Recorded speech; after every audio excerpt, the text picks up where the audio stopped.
17 বছর ধরে দেশকে ঋণ ও আমদানির ওপর নির্ভরশীল করে তোলা হয়েছিল। সে অবস্থার পরিবর্তন করে বাংলাদেশকে নতুনভাবে পুনর্গঠন করতে হবে, এসব বলেন প্রধানমন্ত্রী তারেক রহমান। জানান, এমন একটি রাষ্ট্র গড়ে তোলা হবে যেখানে থাকবে মানবিকতা, জবাবদিহিতা আর আইনের শাসন। নগদ নিয়ে এলো হার না মানা হার অফার। সর্বনিম্ন 10,000 টাকা রেমিটেন্স নগদে পাঠালে থাকছে স্বর্ণের হার জেতার সুযোগ। এসডিজি ভিলেজ, যেখানে গ্রাম পর্যায়ে বাস্তবায়ন হবে টেকসই উন্নয়ন লক্ষ্যমাত্রার নানা পরিকল্পনা।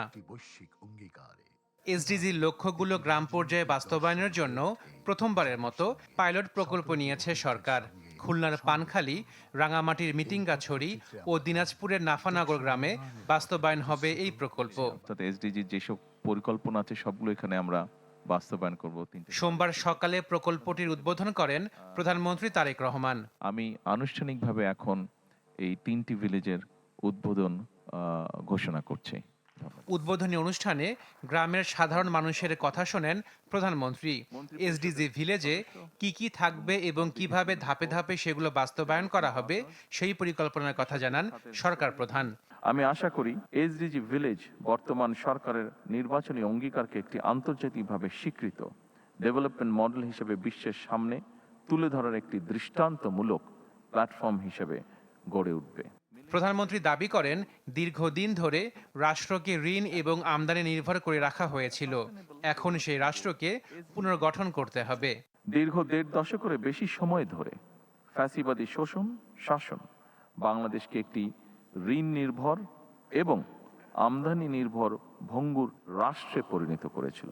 শিক্ষা, স্বাস্থ্য, পরিবেশ সহ সকল ক্ষেত্রে ভঙ্গুর এই রাষ্ট্রটি এবার পুনর্গঠনের পালা।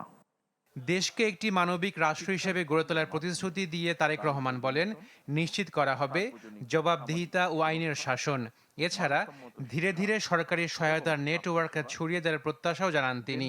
একটি গণতান্ত্রিক রাষ্ট্র যেখানে থাকবে অবাধ নির্বাচন, আইনি শাসন এবং প্রাতিষ্ঠানিক জবাবদিহিতা। একটি মানবিক রাষ্ট্র যেখানে স্বাস্থ্য, শিক্ষা ও নাগরিক অধিকার হবে সার্বজনীন, এবং একটি কল্যাণ রাষ্ট্র যেখানে প্রতিটি নাগরিকের অর্থনৈতিক সুযোগ ও আন্তঃপ্রজন্ম ন্যায্যতা নিশ্চিত থাকবে।